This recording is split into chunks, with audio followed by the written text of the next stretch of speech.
Key to the mind. Stories showing Maharajji's deep concern for his devotees and his protectiveness of them also suggest awesome powers of mind. It seemed as if he knew everything about his devotees, whether we were near to him or far away. It is little wonder that we could become fearless, knowing that he was literally watching over us. I was with Maharaji during the time of the partition, and there were so many refugees from Pakistan that there was hardly a space to place a foot. Maharaji and I were picking our way through the crowd, and one woman came and bowed before him and requested that he come and bless a newborn baby some distance from where we were. Maharaji agreed. Further along, the same woman was complaining bitterly of the destruction of Lahore. Maharaji immediately Maharaji immediately chastised her with a rhetorical question. Didn't that saint in Lahore tell you 6 months ago that this was going to happen? Sometimes, when many people came to him, he would relate each person's personal history, including what their forefathers had done, as if he had been well acquainted with that person for a very long time. Since Maharaji would sometimes not let us Westerners come to him until the afternoon, one morning a group of us went to visit the tiny ashram that at one time had been the residence of another great saint of that area, Sombari Maharaj. It was a good visit. En route back in the forenoon, we encountered a hill that the VW bus just couldn't climb with all of us in it. So we got out to push, that is all of us except for the two young women in the party who didn't bother to get out. We easily got the bus up the hill, but I was ranked by the fact that the young woman had not helped us. I was too well bred to say anything. Inside, though, I was angry and remained silent for the remainder of the drive to the temple.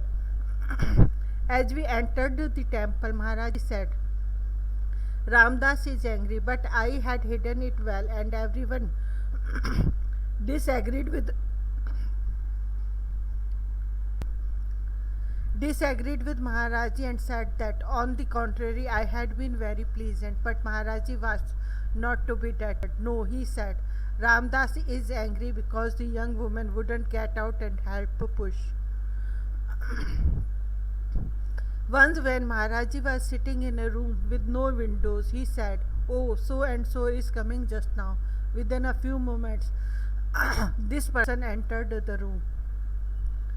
Maharaji told me all sorts of things. He said, you have been playing hockey with the mother.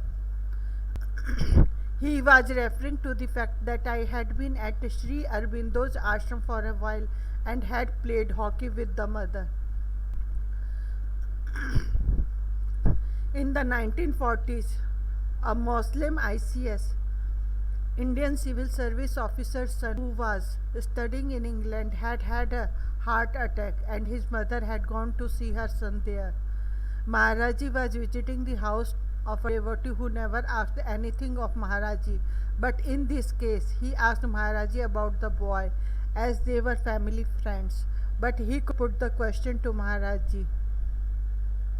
Before he could put the question to Maharaji, Maharaji said, what? He is asking about that boy who is studying in England. What do you want to ask? The mother has gone there. You have seen her off at the airport. As soon as she arrived, the son began to improve. Then Maharaji got up and said, let's go. This is how the mind travels. It was confirmed later that the boy did begin to improve once his mother arrived. Maharaji asked the man if he'd ever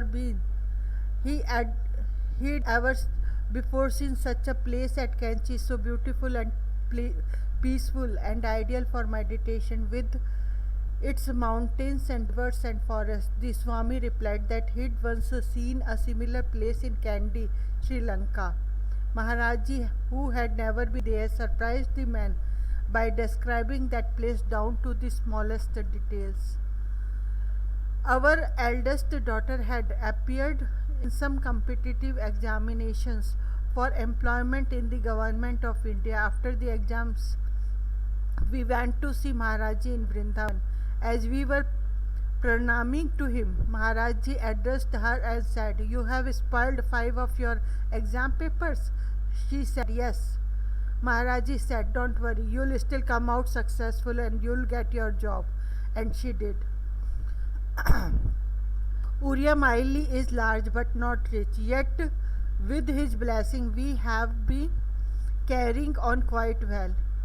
I got my job in the bank by his grace. After I had my job interview, I went to see him. He told me all the questions I was asked and said, "You'll be selected." In fact, I had come out at the top of the list. Maharaji turned to me one day and said, "Do you still send money to that Banaras Pandit religious scholar?" "Yes, Maharaji, I do," I replied.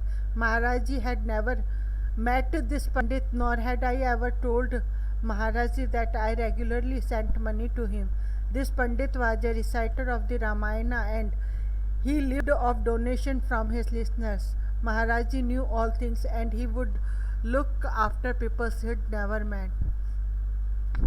A devotee who worked for the railroad brought a couple for the first time to see Maharaji. The wife was told by Maharaji in private, "You have been supporting a poor 10-year-old child. This is very fine of you to do." When she came out of the room, she was quite astounded because no one, not even her husband, knew that she was supporting the child. Before we eat, we offer our food to a picture of Maharaji. Once my wife forgot to put salt in the curry. I forgot, but Maharaji will forgive me. 15 days later, Maharaji came and my wife sat at his feet. The first thing he said to her was, "You gave me curry without salt." One of the young men from a family in Kanpur was in the military fighting in the China war.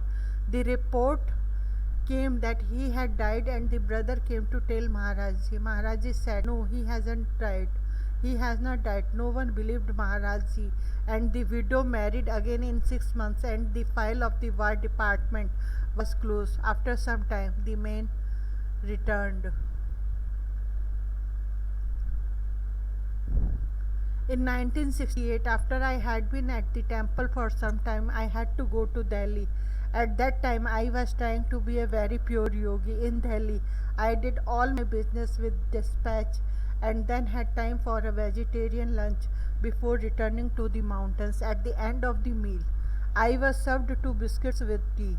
I didn't think they were proper yogi food, but they were cream filled and I couldn't resist. But since I was barefoot and in my alfi sadhu clothing and was being treated as a sadhu even the restaurant, I ate the cookies surreptitiously. Upon my return to Maharaji, his first words are, how did you like the biscuit?" Since I was one of the few Westerners who spoke Hindi, he'd talk with me. Sometimes we'd gossip and he'd pull one or two dazzlers. He'd mention somebody that I'd never mentioned to anybody else and say, "What was the story with this person?" I'd do a double take. He'd laugh and giggle and then look at me and smile. Much of the time when I was sitting with Maharaji, I would find myself turning into a giggling idiot. I'd roll around and sometimes virtually fall over, and he'd give me a great big hug. "The Guru must know everything about you." "I know everything. What do I know? Why do I know?" Not only was Maharaji watching over us, but he could easily see within us as well, and that was quite a different matter. To realize that someone has access to the secret compartments of your mind is unnerving. It gives rise to a type of intimacy that is unparalleled in most of our human relationships. Those of us who are close to another person often sense what the other is feeling. When we have come to know the way another thinks, we may even be able to guess what is on his or her mind. But there were so many tiny, subtle thoughts, and many of these are censored almost the moment they come to mind because they would be socially unacceptable or even unacceptable to our own conscious image of ourselves. To realize that someone has access even to these thoughts immediately puts you at an extraordinary disadvantage, as if your opponent had broken your code. You are so vulnerable. But of course, it is also incredibly exciting to meet another consciousness in such an intimate way. And with Maharaji added to this was a quality of unconditional love corning from the other, as if he were saying to you, I know all about you and I love you. The most precious things about Maharaji cannot be described in stories like massaging his legs. If I had a useless thought as I was massaging him, he'd pull my hand away, and then when I would recenter my mind, he'd put my hand back. In those subtle ways, he would teach you. The first time my wife met Maharaji was among a crowd at the India hotel. Maharaji had not spoken to her, and after some time, she was thinking that she should be home preparing tea for me, which she did every day at the time. Maharaji was distributing sweets, and suddenly he turned to her and said, You go home now. Your husband is waiting for his tea. When I first was new to him, he had just had his head shaved, and I thought how I'd love to kiss him right on the top of his head. And one darshan shortly after that, he took me into his room. Giggling and laughing, he sort of doubled over, and in so doing presented me the top of his head. There was nothing I could do but to kiss it, and I recognized at that moment that my desire was being granted. I always talked to Maharaji in my mind. When he was embarrassing somebody, I'd think, Oh Maharaji, don't do that. Then he'd look at me and respond, so I knew he was hearing me. One day when I was sitting by the ticket waiting for him to come out and give darshan, the thought occurred to me that I would like to have my heart beat at exactly the same rate and same time at Maharaji's. Just as soon as I thought that, there was a great commotion from within the building, a slamming of doors, and suddenly Maharaji burst through the outer doors onto the porch. He briskly took his seat on the ticket and sat directly in front of me, his chest only some 6 inches away. I could feel my heartbeat and remain in constant consciousness of my heart beating in tune with his for some time. Although Maharaji was lively and talked with many people, he kept his body turned in this position close to me. Then my mind began to wander, and immediately Maharaji flipped around so that he was sitting on the far side of the ticket, facing away from me. Stunned, the thought flashed through my mind, Maharaji, is that really happened? Look at me. Quickly as a flash, he glanced directly at me and then away once more. He didn't look at me again for the rest of the darshan. Maharaji played with my desires so subtly.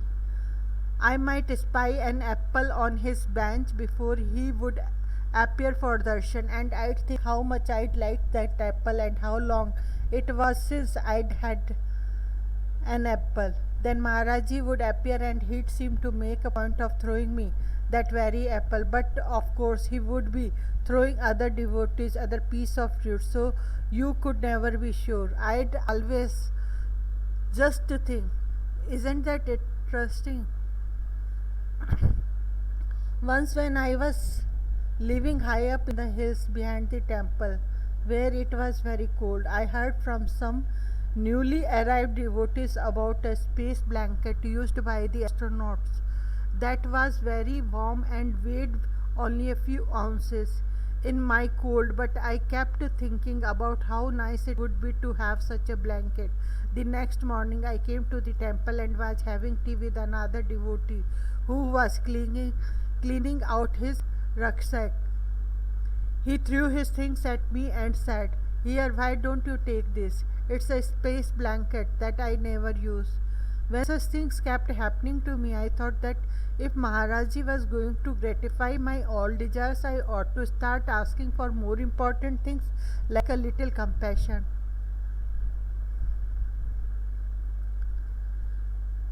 In Bareilly, Maharaji said to come to the station in the morning to meet him. There was a large flood, and I thought Maharaji won't come, but I'll go to the station anyway. Maharaji came, however, and the first thing he said was, "You were thinking I couldn't come because of the flood." If I would think to myself that a fellow devotee was less of a saint than he thought himself to be, would immediately ask me, "So and so isn't as much as of a saint as he thinks he is he?" I told my wife I didn't want to go see Maharaji because he'd only say to take prasad and go, but she insisted. That day he didn't ask me to go. I hadn't taken food, but he let me stay until 11 p.m. As everyone stood up, Maharaji said, "From today, don't tell anyone. I don't allow you to sit here." I was sitting there praying for an opportunity to get away from the satsang, to do some sadhana, spiritual practice. When Maharaji said, "Go to Nepal," it turned out that my visa had expired the day before. Sometimes you'd sitting behind him and he would appear unconcerned with you. Then some thought would arise in your mind and he would answer you directly or make some gesture or say something to someone else that would be an answer to the thought. Sometimes he would be in the room with you talking seriously, and in mid-sentence he'd turn around, open the window and begin to talk to another person outside about what was on his mind. Maharaji could give you a whole teaching just in a glance. You'd be sitting there going through some incredible suffering in your mind. He would just look at you and your whole being would change. I don't know he was actually doing anything or whether it was just the way he looked at you, but you knew that the universe was right and that you were taken care of. At other times, you'd be going off on some mental tangent when, with just the slightest glance from Maharaji, you would be totally demolished. A husband and wife tell the following story. Husband: I was working in Calcutta in the smallpox program. It was one of those times when I was having a tiny pang of remorse. I went through the streets of Calcutta and I saw all the beggars, thought about their sufferings, and as usual got into my argument with God about suffering. It's really not necessary, I kept telling him. At that time I was reading the Phaedo, Plato's accounts on Socrates' death, which ends with Socrates and his disciples discussing whether Socrates should postpone taking the hemlock. And Socrates says to bring it in because it doesn't make any difference. The disciples are all crying and he tells them, "Listen, there are only two possibilities. Either there is something after death or there is nothing after death. If there is nothing after death, and then thank God, at last I am going to get a good sleep. And if there is something after that, then at least I have the chance of having a good conversation." Then they brought the hemlock, which he took and died. So I reasoned that if Socrates, in all his wisdom at the time of his death, didn't know the nature of life, then I really shouldn't feel so despondent that a simple soul like me didn't understand. Thus I was consoled.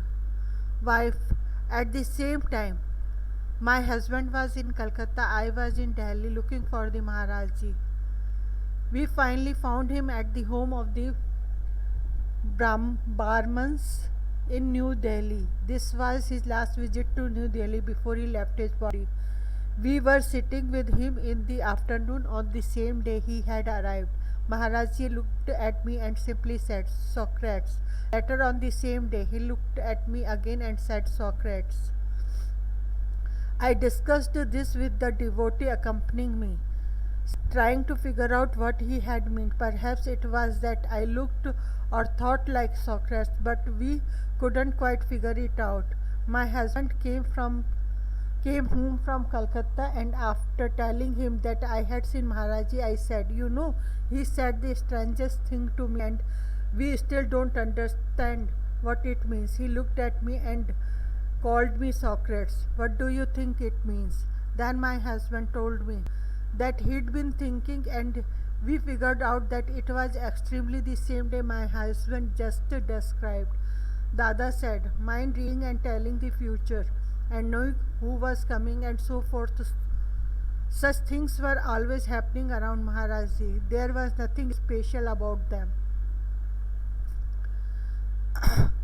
This awesome capability of knowing the human mind allowed Maharaji not only to know the thoughts and acts of others, but to be able to enter into the mind of another person and bring about change from within. Maharaji once told me, the key to the mind is in my hand and I can turn it in any direction.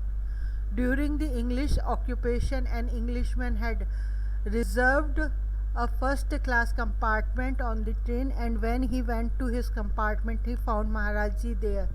He went to the conductor and said that there was a very disreputable-looking man in his compartment, and would they please remove him.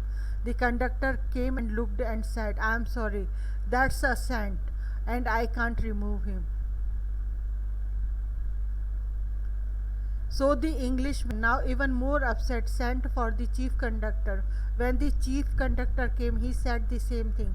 So at the next major station, the Englishman decided to remove the man himself. But the minute he went into the compartment, he forgot his anchor and mission and sat quietly and peacefully for the rest of the trip. Finally, Maharaji said, this is my village, and the train was stopped and he and his party got off. I think it was he who made me go with him. I used to go with him, but I never wanted to go.